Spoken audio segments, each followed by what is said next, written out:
Research shows 85% of career success actually has to do with emotional intelligence, Wow. whereas 15% has to do with IQ. And that isn't to say that IQ isn't important, but IQ for most professional jobs is the entry ticket. All of us have to have a certain level of cognitive intelligence, but the difference between going from good to great is your use of emotional intelligence. Obviously, a big topic today is AI, artificial intelligence, and how it's going to change our lives at home and at work. What about the empathy needed to grapple with the moral and ethical issues around AI? And if we are relying more on technology in our careers, how do we showcase our skills? How do we stand out at work or in job interviews? One answer: emotional intelligence. Hi, this is Diana Bernal with Corner Office Latinas. I'm a career strategist who guides ambitious Latinas through major career moves. Today, I speak with Serena Santillanes, trainer, facilitator, and coach who does corporate trainings and individual coaching at Career Journeys. One of her specialties is emotional intelligence. Serena tells us what it looks like, why it's important for managers, and how you can develop it. Don't forget to subscribe to the podcast today and leave us a review to let us know what topics you want to hear. Let's jump in. Before we get started and talk about how it shows up in the workplace, tell us what emotional intelligence is, or EQ. Some people call it EQ, right? Yes. So emotional intelligence is actually abbreviated as either EQ or sometimes EI, depending on the venue that you see it in. So if you ever see the abbreviation EI, it also would be for emotional intelligence. And emotional intelligence, I think a lot of folks, when they think of emotional intelligence, they think of being nice to someone or being kind and having a good interpersonal relationship with someone. And it's actually got so many more areas of depth to it than that. And when you really break down what is the definition of emotional intelligence, it's kind of, I like to suggest that it has two components to it. First, it's recognizing our own emotions, how and why we feel a particular way, and also being able to manage our emotions, being able to regulate our emotions. And just as a quick example, if you're driving in the car to go somewhere and someone cuts you off, do you A, take a deep breath and calmly go on your way in a safe manner, or do you B, start using all kinds of hand gestures to tell them just how angry you are? And language. Yes, and language. And if you went with number B, you actually would not be showing good emotional intelligence. You would, which would be the lack of being able to regulate your impulse control, et cetera. So it's as much about recognizing how you feel and how you manage yourself. And then the second component of it is recognizing the emotions of others, understanding why someone may be feeling a particular way, being able to read people's physical cues, facial gestures, et cetera, and being able to respond effectively and respectfully. You know, I think about it, my background and training, not only have I had the opportunity to do all this great work in emotional intelligence, but I think what really got me ready for that was I'm a licensed professional clinical counselor, and we were taught how to do and use emotional intelligence in our counseling degrees. So when I think about being able to recognize the emotions of others and respond effectively, being able to use your empathy, being able to have a conversation with someone and have them feel like you really understand them, that's all part of emotional intelligence as well. So that's what emotional intelligence is in a nutshell. And it sounds like it's so important for managers. I mean, it's important for every employee, but let's talk a little bit about the leaders in an organization and how their use of emotional intelligence, or not, their lack of it, shows up in the workplace and some of the pitfalls that can have. Yeah, it's interesting because emotional intelligence is critical for leadership. And in fact, companies that are comprised of leaders with strong emotional intelligence have less turnover, have higher retention, have a healthier work culture, which is important for organizational settings. And in fact, there's an organization that just studies empathy that talked about how employees even said that having a leader who's empathetic and understands good emotional intelligence is critical to their retention levels. So it's so important for leaders to have good emotional intelligence, not just to engage their team and have a healthy work culture, but you really want your employees to thrive in the workplace. And the more emotionally intelligent you are, the more employees tend to thrive and be really happy to work there. So it shows up in everything from a leader welcoming feedback and controlling disruptive impulses and thinking before they act and having optimism in tough situations. I don't think people realize that actually having a healthy dose of optimism is part of good emotional intelligence. And balancing that thinking and feeling brain, which allows you to have good emotional control. You're not Spock, but you're also not, because you don't want to be that. But at the same time, you don't want to be so ungrounded that you're just, emoting all the time. You really want to have excellent emotional control. In fact, one of the things I really teach leaders is if there's one thing you can do to be on top of your game with your emotional intelligence, it's for you to be emotionally grounded, which, we'll get into some, I'm sure some tips and strategies for that later, but the calmer they are and more stress-free a leader is, the more they're going to be able to access some of these skills. Let's talk about empathy between coworkers, or some of this self-regulation, the self-awareness, some of the tools that people, even if they're not in leadership positions, can show during the workplace. So, it's really interesting because one of the areas I tend to teach is how to use empathy to diffuse difficult situations. Again, I think a lot of folks will think that empathy is, I think empathy and sympathy get very mixed up. Sympathy is a there. I hope you feel better. And empathy is really helping someone say, I hear you. That must be really difficult. I see you, and helping someone to calm down. And I use it actually quite a bit. And just as a quick example to get to your question around some strategies for it. But when you think about empathy, if someone's really upset or frustrated at work or even at home, if you have a kid who's frustrated or a partner who's frustrated, in order for you to get to like a healthy dialogue, conversation, or coaching moment, you need to calm them down. And empathy is a wonderful strategy to help calm people down. Empathy is all about, again, if you have an employee who's coming to you and is really frustrated about a situation, even if you don't agree with them, you starting to say, well, I told you shouldn't go there and be in that mode, or dismissing them, just to say, that sounds really frustrating. Tell me more. That's an empathetic comment. And I really try to tell people, this really takes the onus off of leaders when you're using empathy to have all the answers, because it's saying what you see. It's reflecting, it's saying, that looks like a difficult situation, tell me more. Or, I see you're really upset. I'm not sure what to say, but thank you for confiding in me. How can I help support you? It's actually acknowledging what you see and inviting them to tell you more. By someone feeling heard and connected to you, they start to calm down. They feel like, wow, this person really cares.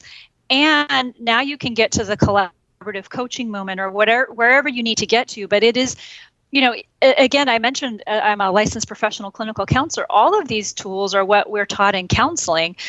Good active listening skills. That's like the number one thing I teach people around empathy. If you want to really be empathetic, you don't have to have a ton of fancy strategies. You just have to be really good at active listening. So give someone your eye contact. Have a couple of quick phrases like, I hear, tell me more about that. And make the person really feel like they're on stage and all your full attention is focused on them. They're being heard. Again, you don't have the key ingredient to empathy is you don't have to agree with what the person is feeling. You're just acknowledging it, tends to calm them down. And then you can move to whatever business thing you need to move to. And I teach that with parents, with their kids, as well as with managers. Well, let's talk a little bit about the job search process too, because knowing that these skills are in demand, there's got to be a better way of showing it than saying, hi, I have empathy and I have high EQ. So how can candidates Yes. sort Yeah. of demonstrate, use some examples to show their emotional intelligence at work during the search process? So I think there's four different ways that you can use your emotional intelligence in your job search. And it's really critical. It's going to be the difference between you and other candidates, and it's going to be what sets you apart. And the four areas are: you can do this in your resume, you can do this in your interview answers, you can do this in your interview behavior, and in your overall attitude. Some of the kinds of things in your resume that you want to start demonstrating are not just all your technical skills. Those are great, but you want to start demonstrating your decision-making ability, your optimism, your interpersonal skills, your empathy, your impulse control. And there are some ways that you can start to create examples. For example, you can talk about in your decision making, even in tense situations and high pressure moments, you're able to make clear and effective decisions. Or talk about how you were able to bring the appropriate level of optimism to a work situation. Talk about how you were able to really regulate your reactions in high stress moments. Start to give examples of that as you're writing your resume. That's, I think, critical and important. But in terms of in your interview itself, if you've started to create that kind of buzz in your resume, now when it gets to the interview, more and more employers are starting to blend in emotional intelligence questions. Give me an example of a time when you had to make a decision in a tense situation. That's trying to get at your emotional intelligence. Give me an example of a time when you lifted up your team and brought them into a successful result in a difficult situation. That's demonstrating your emotional intelligence. So preparing behavioral interview answers that really focus on your emotional intelligence is important. The third thing I would add to that is think about how you're behaving in your interview. What kind of affect do you have when you're in that interview? Are you smiling? Are you able to engage with good eye contact? Are you good at listening? Are you good at not cutting people off? All of those things are going to speak loudly when you're saying, I'm really good at working with people. I have good emotional intelligence. I am good at, you can't just say it, you have to showcase it. And so demonstrating it in the interview is important. And of course, in your overall attitude, people pick up attitudes quickly in an interview. And if you have good emotional intelligence, then and you demonstrate it, you're going to really attract an employer to want to continue to move forward with you in the interview process. Well, you hit on something that a theater professor used to say is show me, don't tell me. These recruiters aren't going to say, tell me about the different levels of emotional intelligence. They're going to ask you certain questions. And whether you know it or not, you're going to be telling them how you have handled those situations based on the facts you give them. So this is another reason to really practice through some tough questions about stating examples of how you did something, not just, I increased sales by, 100%. How did you do that? How did you resolve conflict? All these how did you do that types of questions. That's where people are really going to see what you can do and how you do it, because that's where I think the success lies. It's not just what you do, it's how you do it. Absolutely. And emotional intelligence is no joke in the world of work. Some of the leading companies are really seeing the importance of it. Google was a front runner in emotional intelligence, setting up programs. There's several companies that have set up emotional intelligence programs, do emotional intelligence training, really recruit for emotional intelligence. So this isn't just a hidden gem that you see in books. So very much to your point, Diana, people are aware, recruiters are aware, HR is aware, and they are starting to build EQ subtly into their interviewing process. And it sounds, Serena, like you have even gotten that request from the corporate side on some of the trainings you do. Are you definitely seeing an increased demand from these companies to talk about emotional intelligence or to somehow weave it into the programs that you're developing?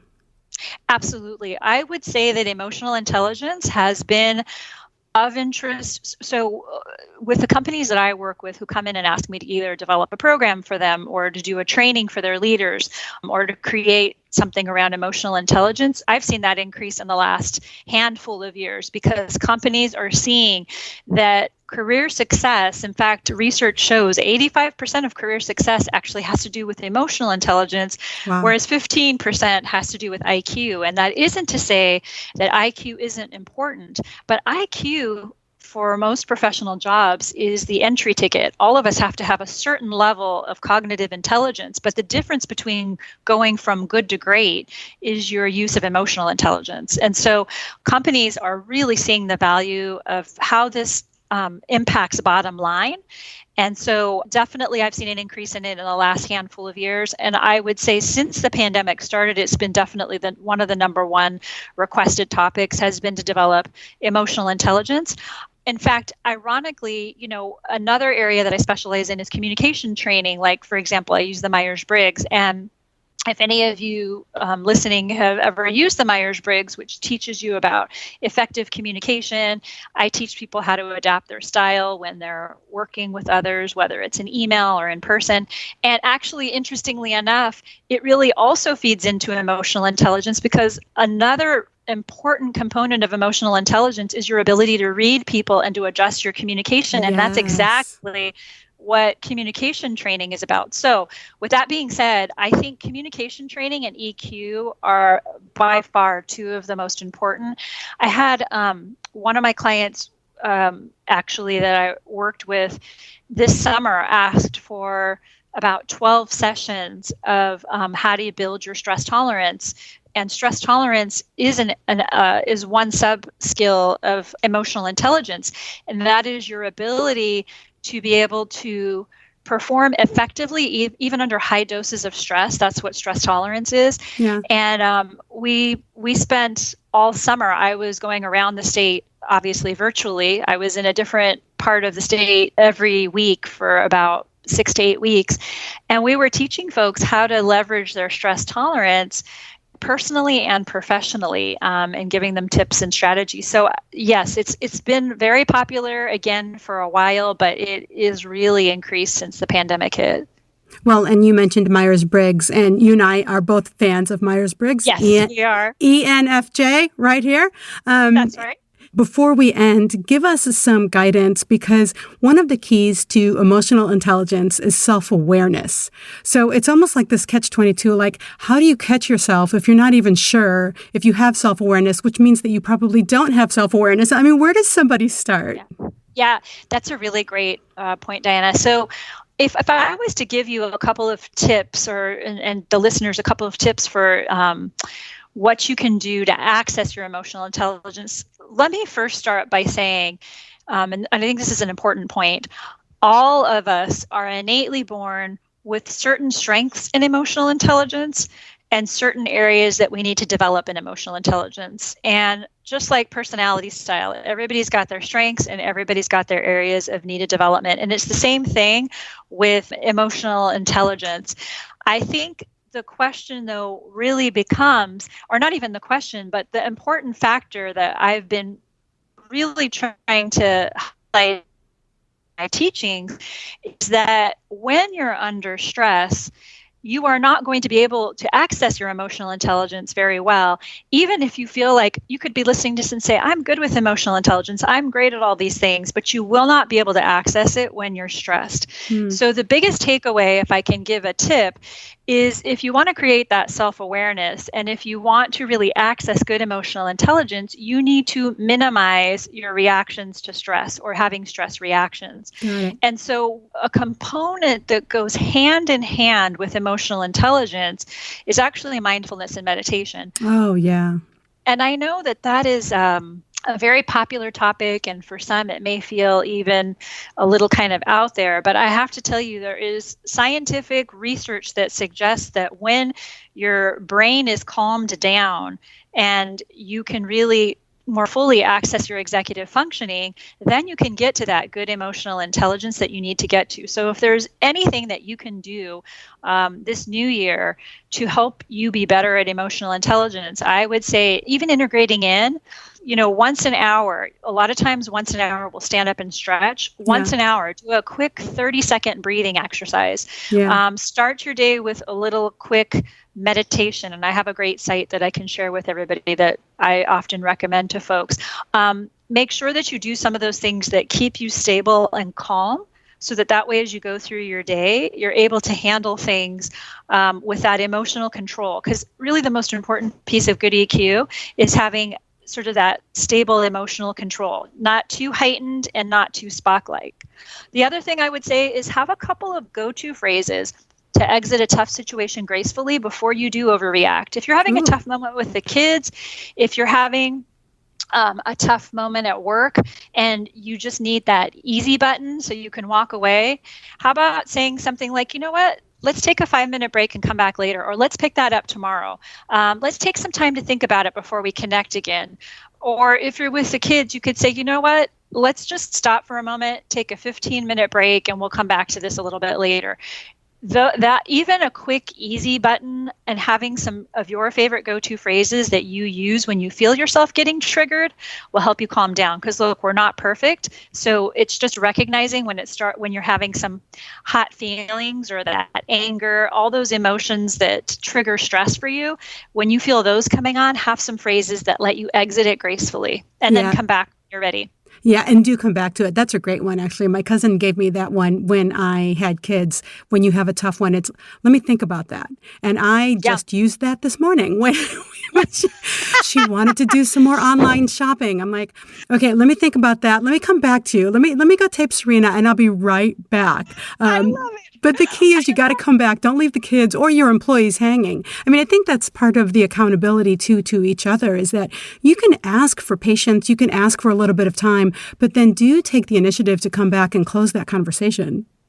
Absolutely. And you know what? I have to say, if I could add to that, Diana, I think what you did with your daughter, if I might just say, showcased excellent emotional intelligence. You were able to stop yourself, say, let me just take a few moments, and then you could come back to it. A lot of folks think you have to be perfect in emotional intelligence, but it's just even being able to say, okay, I notice myself getting really angry right now. And before I burst out or before I do something that I'm going to wish I hadn't, stopping, pausing, and removing yourself from the situation, that is outstanding emotional intelligence. And then, I'll leave everybody with some additional little meditations that you can do. And there's even, when people get good enough at meditation, there are things that you can even do in the moment when you're in a difficult meeting situation to help calm yourself down.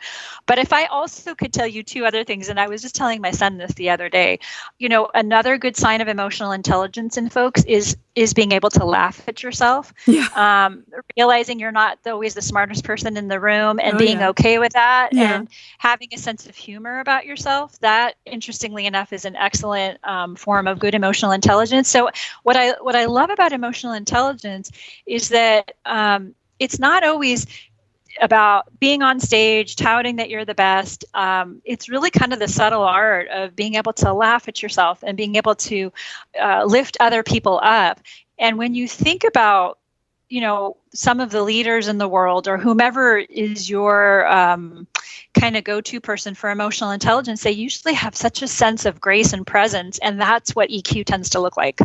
And it's a lot easier to cultivate that and to find it when you do have the opportunity to quiet the mind. And meditation can be so helpful. And I just want to do a plug for different types of meditation, because a lot of people think meditation means sitting on the floor, cross-legged with the incense and the smooth music. And that is one way to do it. But, it could be a walk with your dog. It could be working out. It could be doing whatever takes you away from the day-to-day. Consider that your meditation. Consider that your mental space to get out of the work zone, or even the very, very hectic family zone right now. Take some time for you. Therefore, you can then be open to all these opportunities and be open to knowing how you're reacting to someone and witnessing what other people are experiencing at the same time. Diana, that is an excellent point. It is not, I agree completely.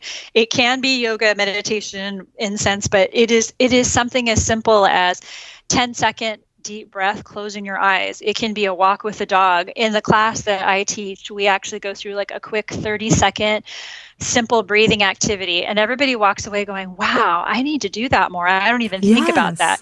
Yes. The Calm app, which you can download for free, is great. I don't know if you've seen some of the Calm app commercials, but just even taking 15 seconds to breathe. I have a Fitbit. It has a breathing app on it where I just click it and it takes me through a 10-second breathing activity. You don't have to spend hours doing this, but even if you were to go through your day and maybe 4 or 5 times a day, just take a quick breath, you would be so much more calm and grounded that would allow you to handle the situations the way that you innately know how to do already. Yeah, and use the tools you already have. Use your phone and set up a little task reminder that maybe once an hour, or maybe even just once a day. If you just start with once a day to breathe for a few seconds, that's a good start. Put a Post-it note somewhere, good old-fashioned Post-it note. That can be helpful too. So, well, Serena, Absolutely. This has been so helpful. And Serena can always be found at careerjourneys.net. Thank you, Serena.